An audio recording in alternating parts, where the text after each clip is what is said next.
Dear parents and student, welcome to Erudite School of Learning, Fatehnagar. Mobile number 7568077458. Class 6th. Subject Geography. Chapter number 2, Lecture number 5.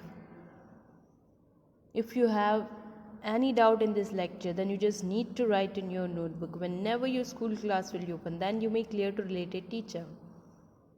इस lecture से related कोई भी doubt है अपनी notebook में लिखें. जब स्कूल ओपन हो तो सब्जेक्ट रिलेटेड टीचर से डिस्कस करें.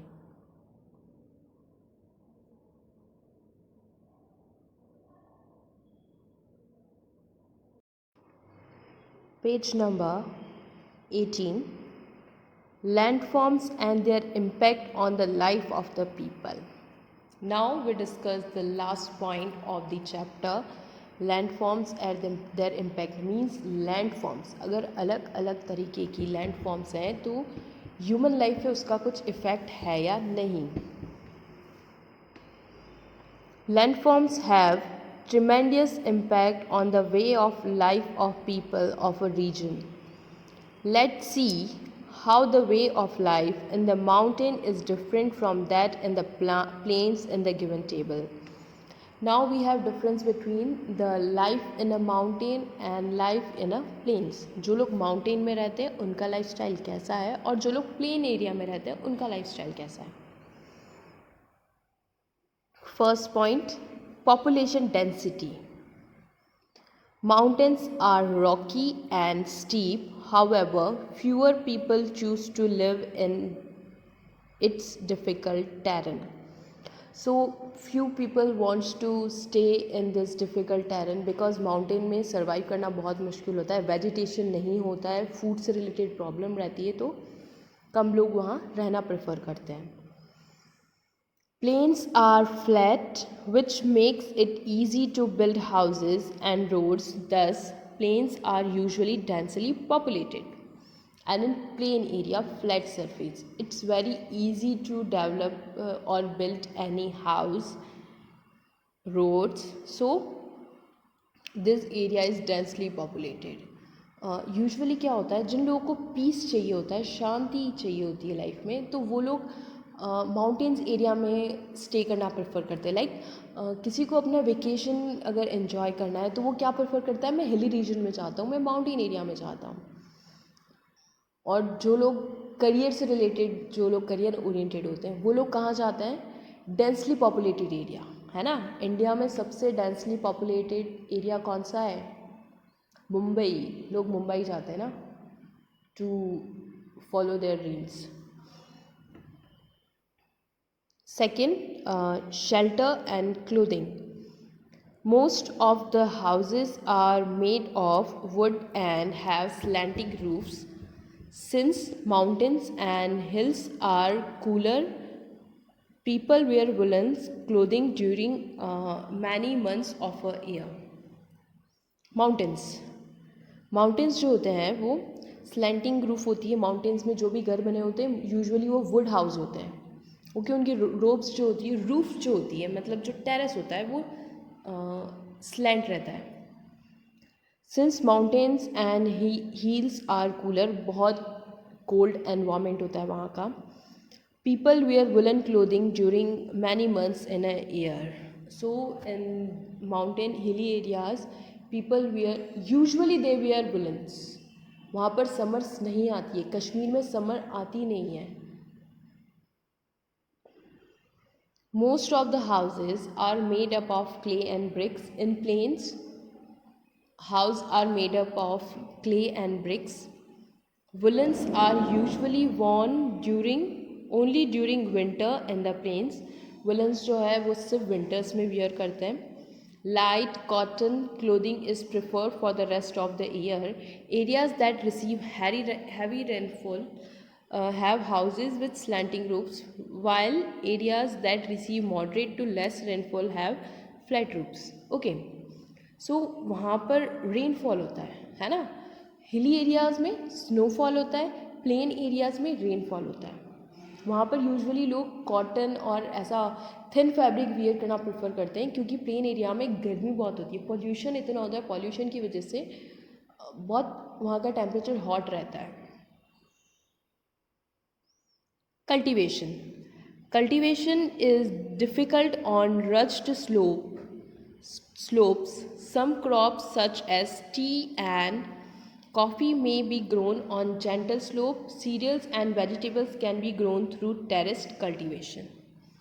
Second, rugged. What's the meaning of rugged? ऊबड़ खाबड़, मतलब अगर आप माउंटेन एरिया में अगर आप कल्टीवेशन करते हैं, कोई भी क्रॉप ग्रो करते हैं, तो ऑब्वियसली वो बहुत ज़्यादा ऊबड़ खाबड़ होगा, तो वहाँ पर आप सारी क्रॉप्स नहीं ग्रो कर सकते।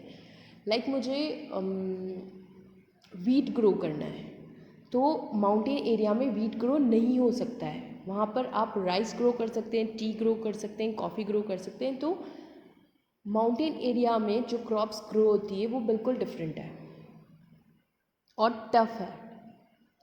Plains are fertile and easy to cultivate, hence many type of crops are grown there. Plains जो होते हैं बहुत फर्टाइल होते हैं, तो वहाँ पर आप कोई भी क्रॉप्स ग्रो कर सकते हो। बट ये डिफरेंस हमेशा रहेगा, जो क्रॉप्स माउंटेन में ग्रो होती है वो वहीं ग्रो होगी, जो प्लेन्स में ग्रो होती है वो प्लेन्स में ही ग्रो होती है। फॉर एग्ज़ाम्पल, अगर मुझे माउंटेन में वीट ग्रो करना है तो पॉसिबल नहीं है। उसी तरह अगर मुझे प्लेन एरिया में टी ग्रो करना है, टी या कॉफ़ी, तो वो पॉसिबल नहीं है। Transport network is not well developed in the mountains due to the steep and rugged terrain. Fast flowing rivers with numerous waterfalls do not encourage water transport. Roadways are the most common means of transport. Okay, transport. Mountain area में government को कोई भी transportation construct करना, suppose railway track बनाना है, इन सब चीज़ों में बहुत ज़्यादा टाइम लगता है और बहुत ज़्यादा एफर्ट्स लगते हैं। ये इतना इजी नहीं है।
ठीक है, सो जो ट्रांसपोर्टेशन है, तो माउंटेन एरिया में it's very difficult to create their to build their roads and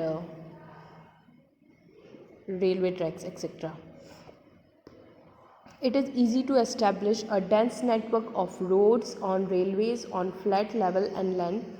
The rivers here are navigable too. Okay wait, मैं एक अच्छी बात बताती हूँ। जो ट्रांसपोर्ट जो रहता है, जो माउंटेन एरिया में रहता है, माउंटेन एरिया में एक और इशू है कि अगर आप कभी भी लाइफ में ऋषिकेश, केदारनाथ, बद्रीनाथ, उन साइट्स पर अगर विज़िट करते हैं, तो वहाँ पर रोड्स जो हैं, है ना, एक साइड आपको माउंटेन्स हिल्स मिलेंगे और एक साइड डायरेक्ट, मतलब डायरेक्ट डेप्थ है। इतना रिस्की वहाँ पर ड्राइविंग करना। Industry, it is difficult to establish large factories on uneven terrain. Procurement of raw material and distribution of finished product also difficult. Yes, if there is no transportation facility, then how will you avail basic needs to the people? अगर transportation की facility नहीं होगी तो हम लोगों को food, cloth, ये सब प्रोवाइड कैसे करेंगे? तो हिली रीजन में आपको उतनी फैसिलिटीज़ नहीं मिलती है जितनी प्लेन रीजन में मिलती है. Large scale industrialization is possible as the land surface is even and transport network is well developed. Large scale industrialization जो है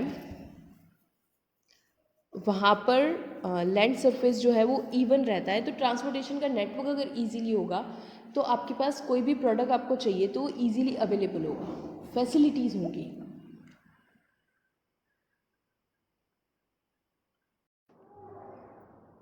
Occupation.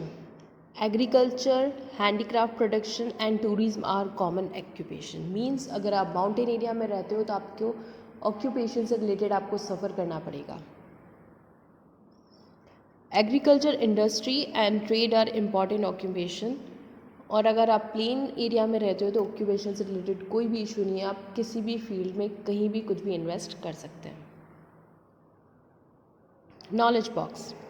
Island are a type of land form. You know what is island, है ना. ऐसा land जिसके चारों तरफ water है उसे हम कहेंगे island. The place which is covered from water in all side, by all side. They are rich area of biodiversity that are not connected to a continent and are completely surrounded by a water. They are not connected to any continent. वो किसी country या continent से connected नहीं होते हैं, वो separate बने होते हैं. A group of island is called an archipelago. Archipelago. Group of island को क्या बोलते हैं हम? Archipelago. The Andaman and Nicobar Island in India from archipelago. Means Andaman and Nicobar है, वहाँ पर काफ़ी सारे आई थिंक 100-200 कुछ आइलैंड मिलकर वो एरिया कवर करते हैं. तो छोटे छोटे बहुत सारे आइलैंड्स हैं वहाँ पर. Island are home to 1/10 of the world's human population.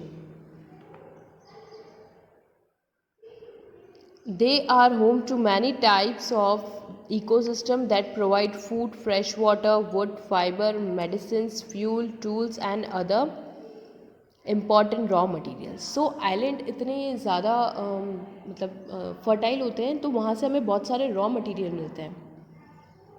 The island ecosystem help prevent natural disaster, support nutrient recycling and soil and sand formation. Island का जो इकोसिस्टम होता है ना, तो नेचुरल डिज़ास्टर को स्टॉप करता है. ठीक है, सॉइल सैंड का फॉर्मेशन करने में हेल्प करता है. Contribute to the regulation of climate. Climate को प्रॉपर बनाए रखने के लिए भी इसका यूज़ होता है. However due to global warming island are on the verge of getting submerged due to rising sea level. Now island ख़त्म किस वजह से हो रहे हैं? जैसे जैसे ग्लोबल वार्मिंग की वजह से गर्मी बढ़ रही है, ग्लेशियर्स मेल्ट हो रहे हैं, सी का लेवल बढ़ रहा है. अगर सी का लेवल बढ़ेगा तो ऑटोमेटिक जो आइलैंड है वो पानी के अंदर जाएंगे, है ना. तो उससे आइलैंड कम होते जा रहे हैं. Island surrounded by coral reef. Okay, island के आसपास बहुत सारी कोरल रीफ होती है. अब कोरल रीफ क्या होती है? कोरल रीफ एक रॉक होती है जो कि स्केलेटन्स और ओशंस से जो वेस्ट निकलता है एनिमल्स का, उन सब से मिलकर रॉक्स बनती हैं, उन्हें कहते हैं हम कोरल रीफ. कोरल रीफ में यूजुअली जो एनिमल्स का हाउस होते हैं, बहुत सारे एनिमल्स होते हैं, उनके हाउस रहते हैं. तो ये सारी चीज़ें आइलैंड के आसपास आपको कोरल रीफ सबसे ज़्यादा देखने को मिलेगी.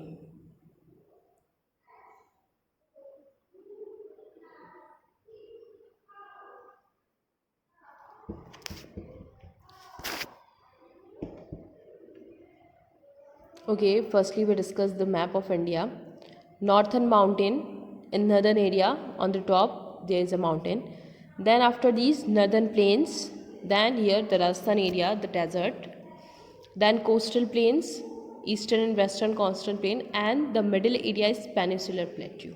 Clear? ये इंडिया का बेसिक लैंड फॉर्म है. You can see the symbols, जो कलर्स आपको क्लियर हो जाएगा. ब्राउन कलर नॉर्थन माउंटेन है, ग्रीन कलर नदर्न प्लेन्स है, पर्पल कलर पेनिसुलर प्लेट्यू है, ब्लू कलर कोस्टल प्लेन्स है, येलो डेजर्ट्स है एंड मेजेंडा आइलैंड है. Okay. Map of India showing the distribution of mountain, plains and plateau.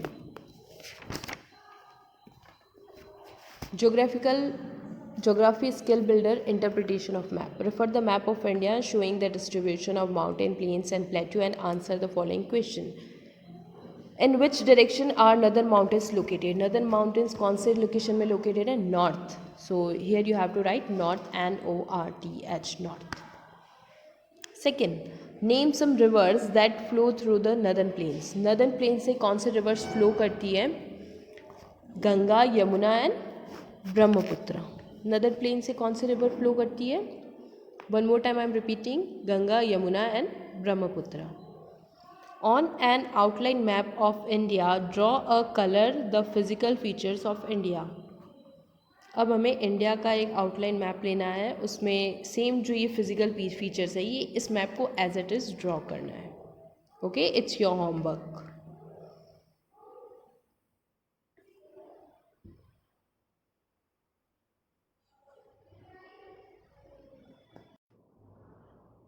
Okay, your today's homework, class 6th, subject geography, chapter number 2, lecture number 5. Homework, word meaning: tremendous, excellent, rug, ubar khabar, moderate, medium, procurement, प्राप्ति करना, encourage, बढ़ावा देना, uneven terrain, उबड़ खाबड़ इलाका, words खत्म होना. Yes, complete your work and send your daily homework before 9 o'clock every day in good handwriting on these WhatsApp numbers 7568077458. Daily 9 बजे से पहले आपको अपना होमवर्क रफ नोटबुक में गुड हैंडराइटिंग में करके स्कूल के व्हाट्सएप नंबर 7568077458 पर सेंड करना है. Thank you. Have a nice day.